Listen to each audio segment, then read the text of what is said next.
Hello everyone, my name is Ronnie Denzel and I'm here to talk about the TrackMinder project, which was the capstone project I had presented in the DirectEd Bootcamp at the end of the course. And I would like to talk about the solutions it brings, the problems I faced during its development, the problems it aims to solve, and the objectives and demo about the project itself. So I hope this presentation will help answer all those questions. And without further ado, so the TrackMinder project in general was started off as a capstone project, but is a maturing application that makes organization of tasks and work easier in general. So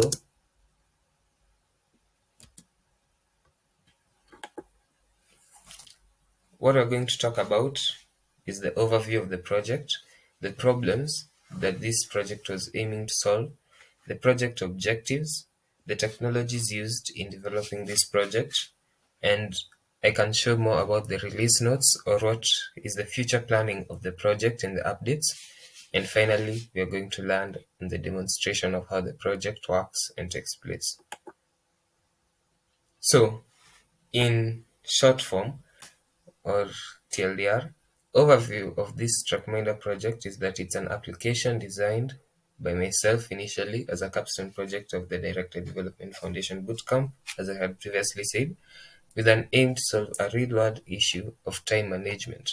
As we all know, time management can be a difficult thing to practice, especially if you have a tough deadline or a tough schedule in hand and you have most deadlines to meet. Maybe it's at work, maybe it's at your personal development, or maybe it's something that you forget to do. This project will really help in organizing yourself and push the agenda of time management so that it makes it easier for you to practice. So, as I said, the application has grown further from being just a capstone project and it has future releases planned for it.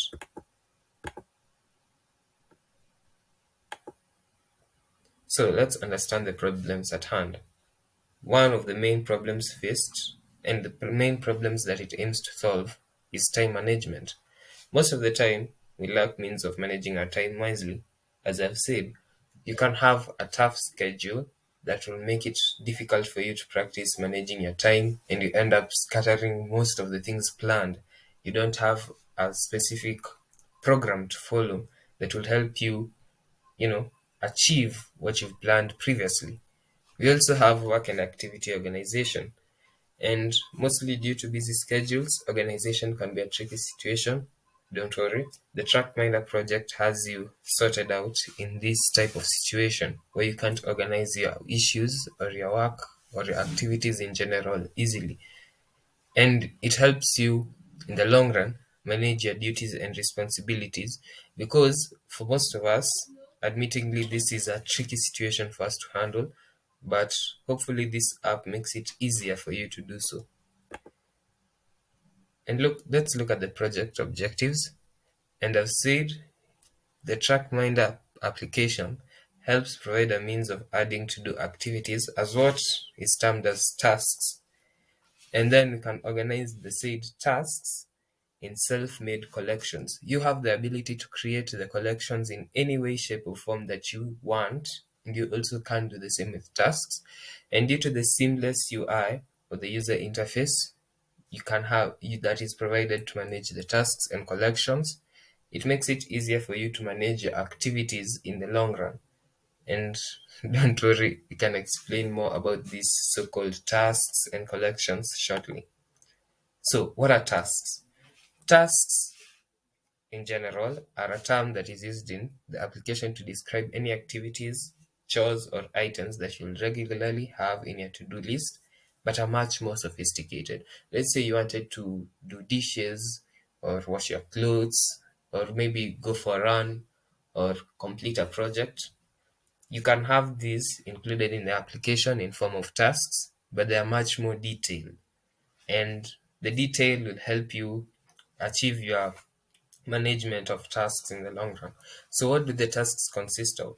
An activity, This is the name of the task. You can name it in any way, shape, or form that you suggest to do so, like doing the dishes or jogging, as I had said.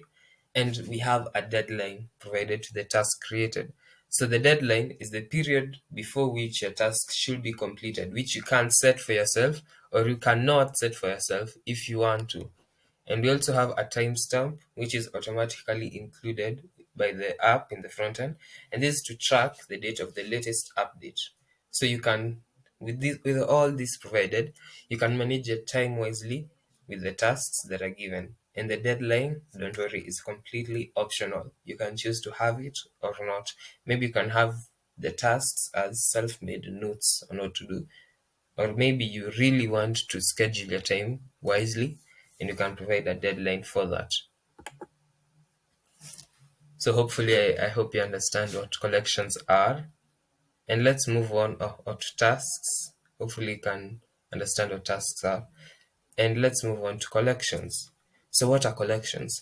This is a term coined in the application to describe a group of related tasks where the tasks are accessed or organized in the dashboard created or provided for you. And the collections can be from anything. You can think of anything to organize a group of tasks. Like, let's say, jogging, doing push ups, maybe having some reps to have, or maybe you can think of, let's say, when you want to do some, or lifting some weights, for example. All of those are they have a relation in common, which is that they're gym activities.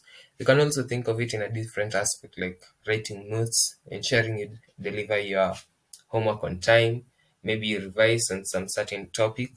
All those tasks, and remember, tasks are to do activities, can be grouped into a collection known as classwork.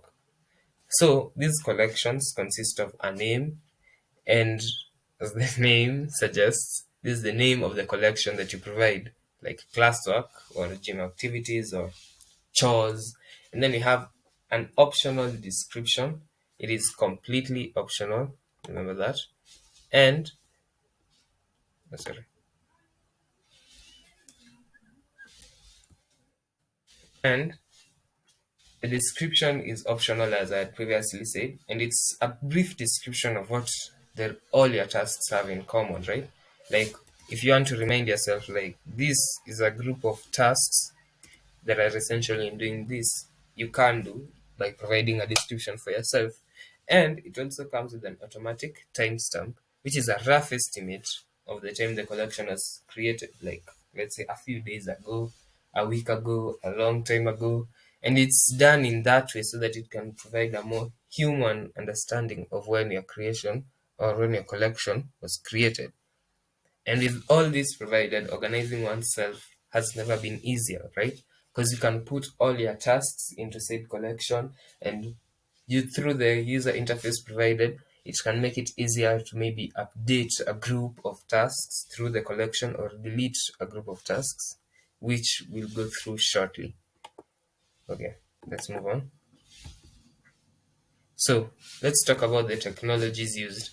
Now, for this application to work during development, and through the period of time that I was provided with, I used several technologies to make this application bore itself into fruition. Sorry. So a brief description of them is React, which is a library used for developing the seamless front end. We have MongoDB, which is a NoSQL database for storing user collection and task information. So remember, the collection is the group of tasks, right? So if we want to store the information of the collections, we can do by providing it in the database, and the tasks as well, and the user information, which is you who is creating the task itself. We have held your information in the MongoDB database. And then we have Express.js, which is also a library used for developing the server backend. We have Node.js. Let me just, there you go. I hope you can see it more clearly. We have Node.js, which is a runtime used to make the application function, right? It's JavaScript based, and it runs on an engine known as V8. We have GitHub, which helped me store the application source code and host the front end to this date through GitHub pages. And then you have render.com, which is a server hosting provider to run the server code, which actually helped me a lot because initially I had used another hosting provider that made the application dangerous or appear dangerous to Chrome, but for now it's solved. The issue is solved. Let's move on. So you can take a look at this.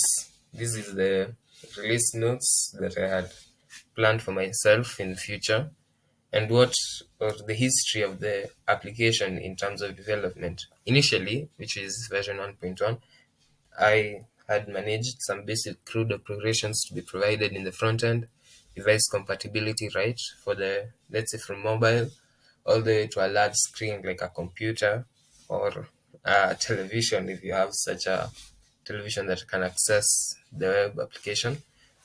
I had provided the styling, an effective backend, which is the server that was coded through Express, and hosting priorities using Cyclic, which, don't get me wrong, Cyclic is okay, but I don't know why the site seemed dangerous while using Cyclic, but changing this hosting provider solved that problem, as I previously said. And the database was developed using MongoDB. And version 1.2, which is where we are now, I had fixed the issue of unsafe hosting by switching to render. I'd fixed image visibility, right? So initially, the images were not able to load. So that issue is fixed. And I added a method by which you can change the theme or toggle between dark and light mode for ease of visibility, or if your eyes are not adjusted to either. And we had fixed an error on writing to welcome page. So initially, once you land on the application, you get an error page provided, which was not intended, but you had to click a link to go to the home page. Luckily, that issue is solved, so you can access the welcome page easily if you are a first-time user or if you had already logged in. And in the near future, we are going to solve the scrolling issue with tasks. We are going to improve the styling of the footer. So some people suggested we can use a different styling of the footer where we will manage some CRUD operations. That will be done in the near future.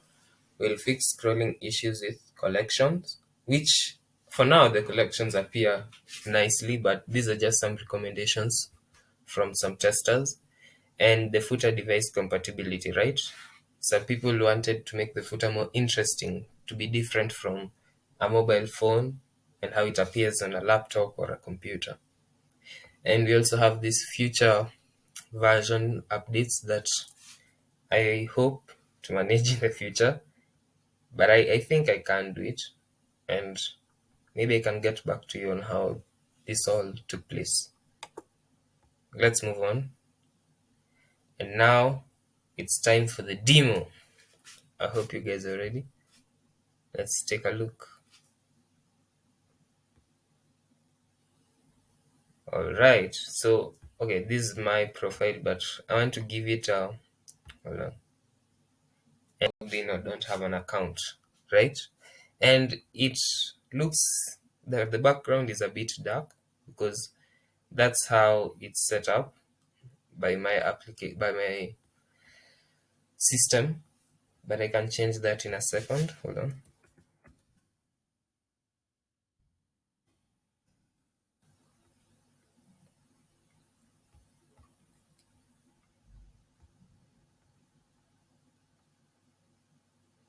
And there we are. So if your system happens to run on light mode, this is how it will appear. And if your system appears or runs on dark mode, for either of us, I like using dark mode, this is how it will appear to you. So you can either sign up initially or log in initially, or if you want, you can go through the welcome page in general. And as you can see, we have a little feature here that helps you read about what the app is about. It helps you organize your tasks easily. And lastly, you can log in or create a new account. I already have an account personally, but I want to give I want to show you what happens if you're a new user. So let's sign up. And here we have a form which looks dark initially, but as I said, if you prefer light mode, you can change it through your system. That's because you can't access the theme if you don't have an account. That is for only those who have an account registered in the application. So you can either log in or sign up if you made a mistake on choosing the path you want to use. And as you can see here, there's a specific route for signing up and logging in. And let's proceed. We are creating an account. Let's call this account test, right? Test one. And there's some measures put in place if you don't enter any field. So let's try signing up. As you can see, you must provide a username. You get that specific error pop-up. So that also happens if you have an email, if you don't provide an email, and if you don't provide a password. So the same error pop-up will show up. For now, let's just do it right. And let's say test1@gmail.com if you like using Google as your email provider. And let's provide a simple password, right? Like test. Now, all this works due to render, but since I'm using the free tier, the backend is only activated if a request is made to make it faster. Yeah, as you can see, I forgot we must have a minimum of 5 characters in the password. So, my bad. And let's say testing, right? Because we are testing. Okay, let's sign up now. And there we go. So no, you don't want to change the password. So our collections are fetched successfully. That's the success pop-up that will show up whenever you have created or done anything in this app. And as you can see here, the route changes. We're now in the home page and we have access to our collections. Now, due to locking down content for only those who have signed in and signed up, you can't go back to the welcome page no matter what you do. You can't come here and write welcome as it was previously done. Initially, it's not going to work because remember, GitHub Pages does not host the welcome page. So that's what's going to happen. But I can go back. That's it. That's yeah. That's the issue that we have with GitHub Pages. So there we are. And as you can see here, we have the link that will take you back to the home page. And we have the name of your username. And we can also access your profile, as you can see through the link below. Let me just... Okay, yeah, I hope you can see it. Yeah, that's the link that is shown. And this is the navigation, and we've already seen the success pop-up. So let's take a minute to see our user profile. Ta-da! That's our username, and you remember we created an account using test, and it's also seen here, test@gmail.com. We also have a fun animation up top. Email is test1@gmail.com. Theme, where now, because you're a registered user, you can switch between light and dark. There we are. And we can deactivate your account temporarily by logging out or permanently by signing out. If you delete it by signing out, you'll get a warning that this deletes all of your account history, including your tasks and collections. If you proceed with OK, you'll get a form where you're supposed to verify your information, and the backend will check whether it's legitimate. Because we've already created the account initially, we don't need to. Let's go back to the home page. Nice. So we can either add a collection or delete a group of collections or all collections in general provided by the footer. Let's try adding a collection, right?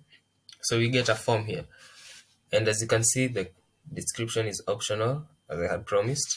So let's say you're an active member of a gym, right? So why not create a collection known as gym activities? There we are. And the description, if you would like to, or if you won't, maybe you can create one that has a description and one that doesn't. So maybe let's try for the gym, right? Once you create it, there we go.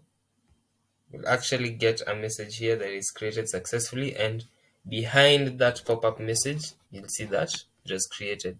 Now this in dark mode also has a different styling, so let's switch to dark because I happen to have a problem with light mode for some reason. Okay, there we are. As you can see here, we have the name and the timestamp. It was created less than a minute ago, which is actually accurate, and we have an option to either delete or we can update the said collection, whether it's the name or the description.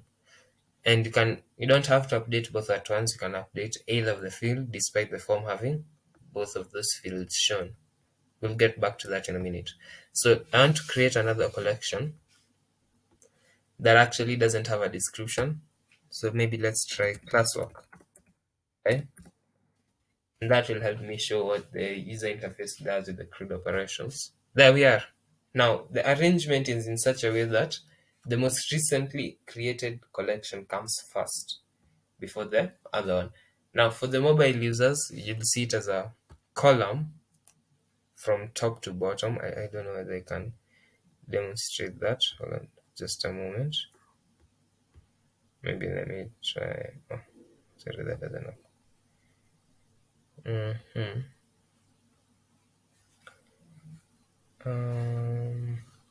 Okay, I wanted to switch so that I can access the whole screen, but this recording was done at the tab provided. Maybe, I don't know whether you can see it now, but if I shrink the screen a little bit, you'll see that it comes as a column, and this is what happens if you create it in the mobile phone. And if you have a large screen, you'll see that it's in grids of 3. But if it's make an inspect, I forgot about that. There we are. For mobile users, this is what happens, or this is how it will appear to you in the form of a column, right? But if you have a larger screen, but not as large as the laptop itself, let's say a medium-sized screen, there we are. If it's in a tablet, you'll see it's in grids of, it's in a 2 columns in every row. But you get the idea. If it's in a large screen like this, it will be a 3 by 3. So maybe let's try test, because we are testing the UI for compatibility. And there we are. As promised, the most recent comes first, and as you can see, this is 3 minutes ago, meaning that the timestamp is updated. So because we don't need the test, you can delete it. Poof, it's gone. We can update the classwork. Maybe you want to add a description field. You can update either, and if you feel nothing, well, no action is done. We have developed a means to make sure that does not affect the user interface at all. Or maybe if you want to update the name from classwork to class, you can do.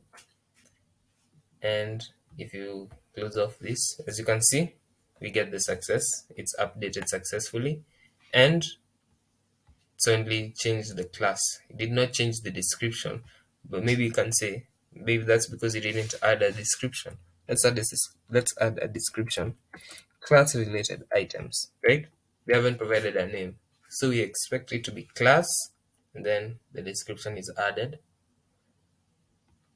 Let's kill this off. Yes, as you can see, it updates relatively. And if you want to, you can delete all collections at once. There we go. But so that you can test the tasks, you actually need a collection so that you can access the tasks created. Let's reload the page. Oh, sorry.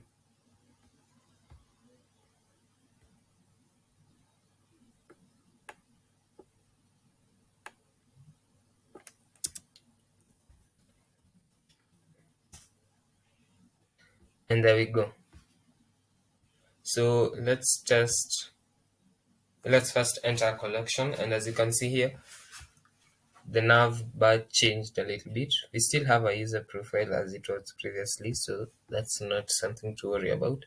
But what changes, take note that the name changed from TrackMinder, where it led you to the link And that link is important, by the way. I'll show you what the link does. And we can actually go back to the home page, right? Where we have our collections. But for now, let's enter our collections and add some tasks. The footer also changed a little bit. Instead of adding a collection, we're adding tasks. So the delete all, update one, and delete one acts the same way as in a collection, but the fields are what changes a little bit. Instead of name and description, remember we have activity and deadline. So due to time, I won't demonstrate all of that, but you have to trust me it works, or maybe you can try it out yourself. I'll provide the link to the application itself. So the task activity, you can add one, you can add a task. Let's say it's called test one. And the deadline, you can add the deadline according to the date time input here. And it can be today or any date of your choosing, or maybe you don't want to provide a date and you want to provide the time. I don't think that's possible because it will change to the time of today. Maybe let's try today. All of that is sorted out for you, so you don't have to worry about it. And as you can see, you have that little nice drop down animation, and this is how the descriptive activity appears. And it also appears the same way if you are using if you're a mobile user. You just have to scroll, and remember, if it's in a tablet, okay, they're all arranged in column format. So as you can see here, we have a deadline which is provided for us by the way you set it up, the date and the time, highly descriptive. And the update is not a rough estimate, it is indeed true. You updated it in 19th of August at this time. Maybe let's try adding another task without a deadline, right? Like no deadline. We don't have to add it, it's optional. And as you can see, our screen just shifted a little bit. And here it is, the most recent, remember, always comes first. And the deadline is blank. And we can also update it by maybe not adding a deadline. Let's change the name to reading and update. As you can see, reading came first. And the no deadline came last. And because we already added a deadline, we can't actually delete the deadline at hand. That's intentional. And remember, it also acts the same. You can delete all tasks. And as promised, the activity name can be as long as you want it to. So if you have, maybe let's update it and change the name to something like a list of very long characters. Let's try updating it now. Remember, we're updating the reading tab. And as you can see, it's as long as you want it to, and you can scroll to see that name. Hopefully no one does that because that's very tiresome. Okay, let's delete that because you don't need it. And let's delete all tasks, right? So let's say that you want to, for security reasons, you can log out, and the access to this specific dashboard is 24 hours. It's intended to last that way, so that you can enforce security measures, as it uses JSON Web Tokens to work, so that every time this token expires, you'll have to log in again and again and again daily. And let's say you want to deactivate your account temporarily, right? Remember, if you deactivate your account, you'll be registered as, a temporary non-user, and you'll go back to the welcome page. And there we go. So this time, let's log in. I hope I remember the password. So it's test one, right? I think it was test one. Let's try test1@gmail.com, and the password can be test. It was actually test. I think it was test. I'm not sure, but let's hope it is. Let's log in. And no, the email is not registered. It wasn't. Maybe it's small test or test on. Maybe let's try test on.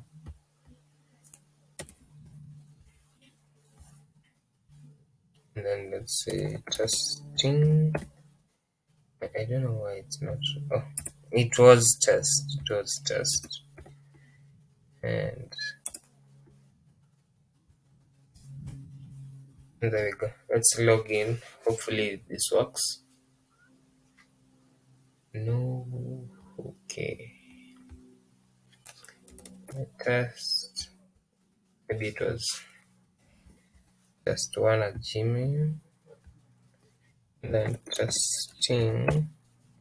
Let's log in. Whew. Alright, it worked. It worked. I did not want to look as though I'm lying or something. So, as you can see, the timestamp is still running nicely. And because you are logged in, you can't access the welcome page anymore. So, what happens if you sign out? Well, under the hood, as promised, it deletes everything we have to do about you in the database. Your username, all your user data, the collections that you held, and the tasks that you held. And let's delete that. So for us to do this, remember, if we don't provide any fields, we'll get an error message that this does not work. Maybe this is not provided or the passwords do not match. So that happens. And let's hopefully remember the username that we used to create an account. And then testing, right? Just testing. Let's sign out. So, whew, that's it. And thank you for taking your time to listen to this presentation. Can feel free to contact me through the email provided here.